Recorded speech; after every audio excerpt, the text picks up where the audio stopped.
Captain Awesome to the rescue.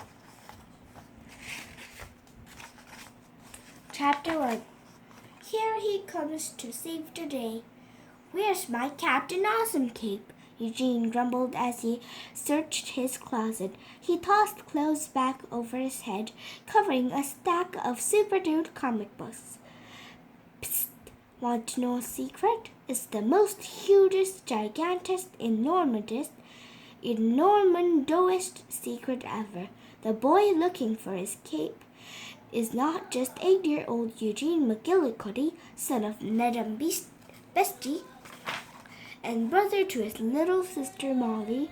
He's also the superhero known as Captain Awesome. Say it loud, Captain Awesome. Eugene came up with that name himself. That's one of the cool things about being a superhero. You get to pick your own name, and if you're making up your own superhero name, it shouldn't be something lame like Captain Just Okay. It should be mighty, like Captain Awesome. Mighty!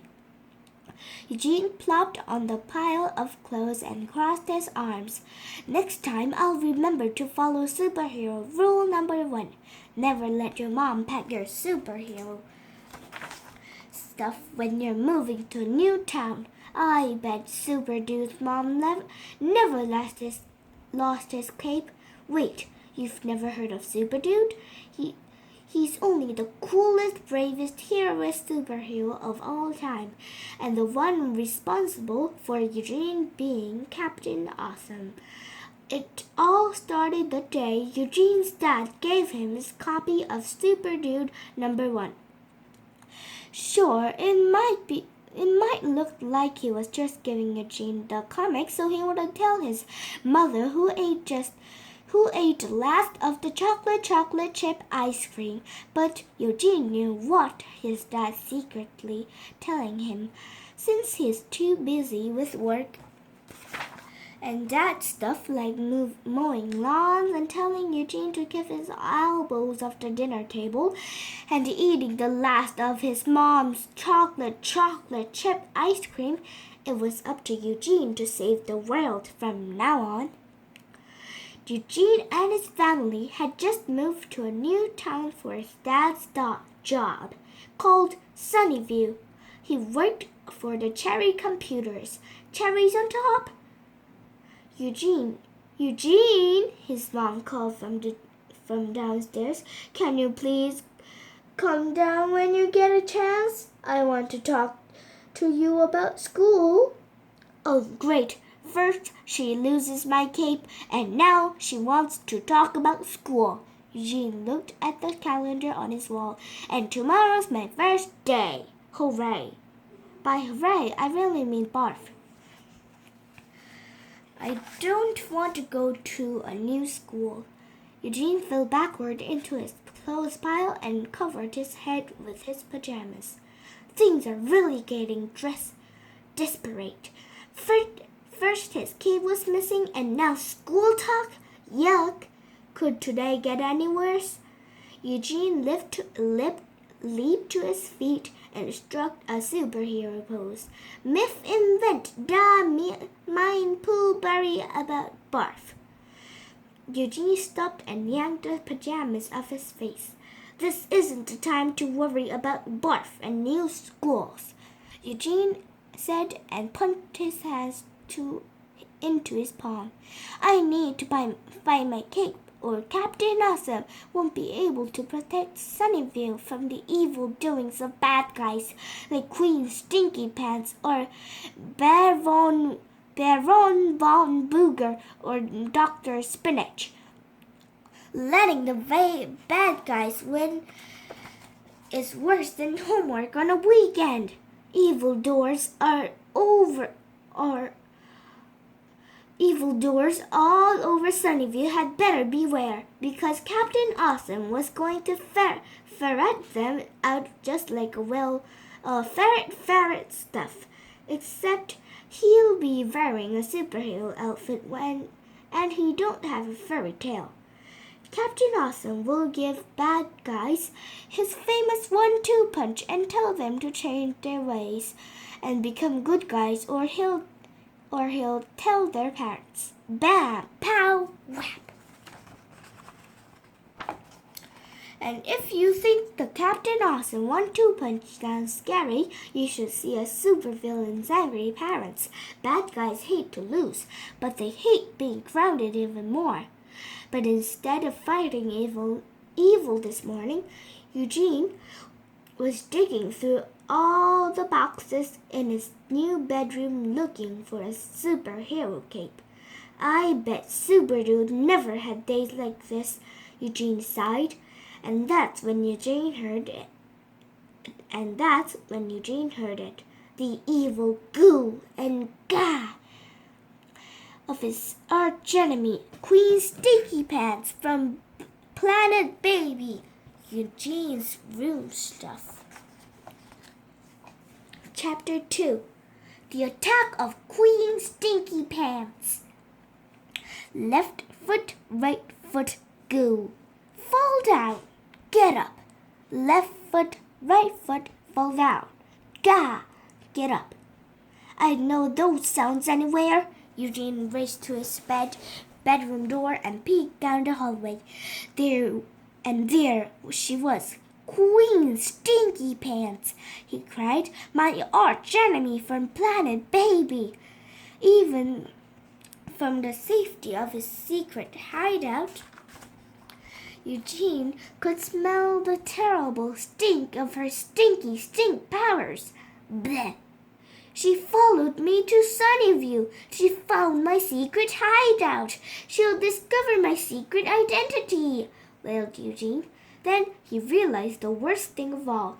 Ah! She drew all over my toys. For the sake of all the arms and legs of my action figures and the safety of the universe, I have to stop her.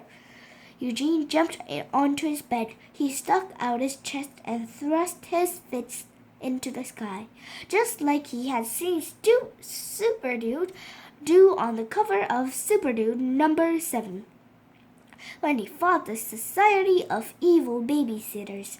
Queen Stinky Pants must never, ever, never enter my secret base. So vows Captain Awesome. Heroes don't let villains do that, especially stinky super villains, because you'll never get the smell out of your carpet. She could not be allowed to enter the room. Captain Awesome doesn't like bad guys, and he also doesn't like cleaning his room. Eugene raced to his closet and grabbed his Captain Awesome suit. Quickly, he tried to pull it on over his tennis shoes. That didn't work. He lost his balance. Ack! He yelled as he fell to the floor. Hey, there you are! Eugene's cape was under the bed. Standing up, he flipped the cape over his head and couldn't see a thing. The cape covered his face. He bumped into his bed and fell to the floor again. Bonk! That was either the sound of his head hitting the floor or the sound of Queen Stinky Pants at his door. Eugene fixed his cape as the door flung open. A blast of evil, stinky, smelly baby cat came at him. Erg! Eugene made that face you make when you see Brussels sprouts. Yucky!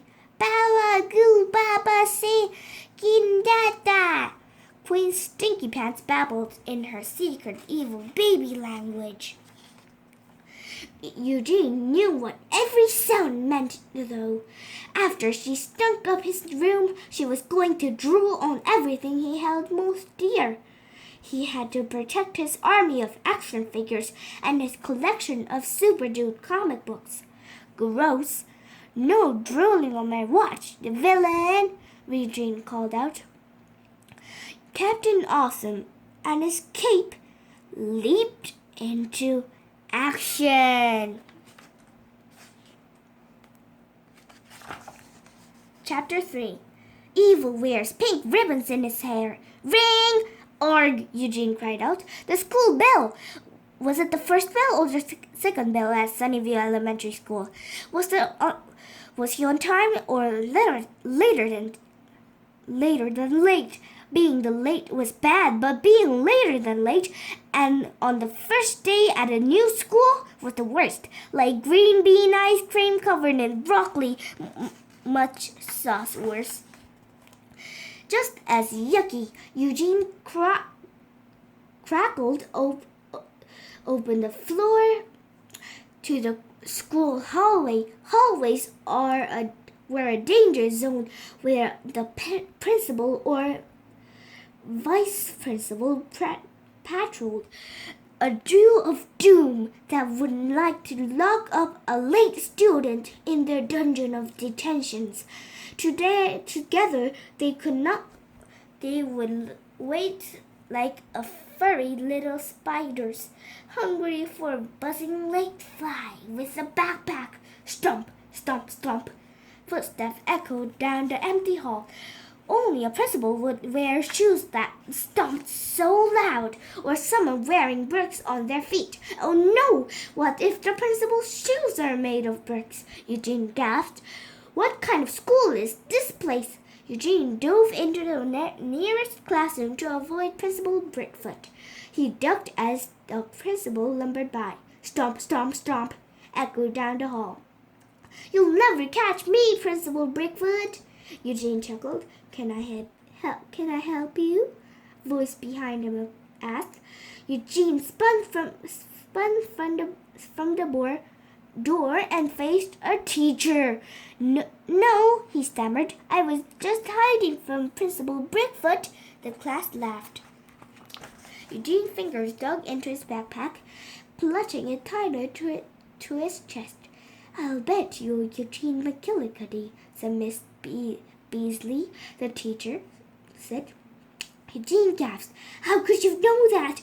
And then he realized the worstest, awfulest truth.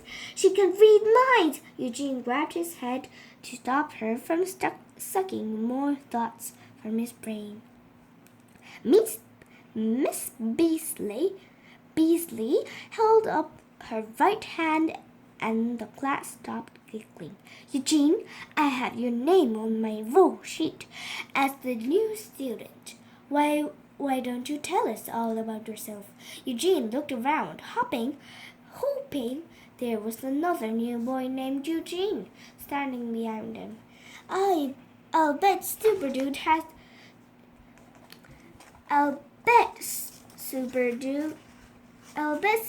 never has to stand in front of the class and talk about himself, Eugene thought.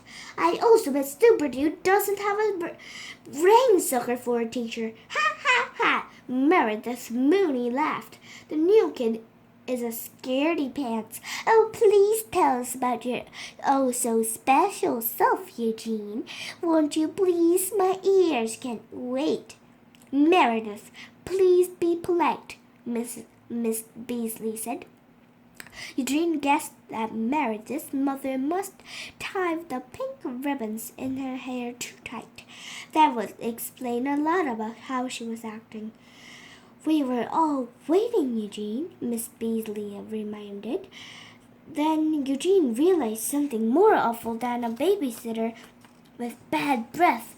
The teacher and Meredith were working together like Super Dude always did. Oh no! Miss Beasley has to be Miss Beastly, yet another villain destined to do really bad stuff to the mighty Captain Awesome and the universe, like give me really hard homework, Eugene realized, every night, just for fun. Not today, villain. Eugene was on to her secret plan. Miss Beastly wanted him to tell everyone about himself so he'd reveal his secret identity as Captain Awesome. She was using her evil sidekick, Little Miss Stinky Pinky, to tease him into doing it. Looks like it was time to send evil bed without its dessert. Miss Beastly and Little Miss Stinky Pinky would be no match for the awesomest power of Captain Nassim. Mighty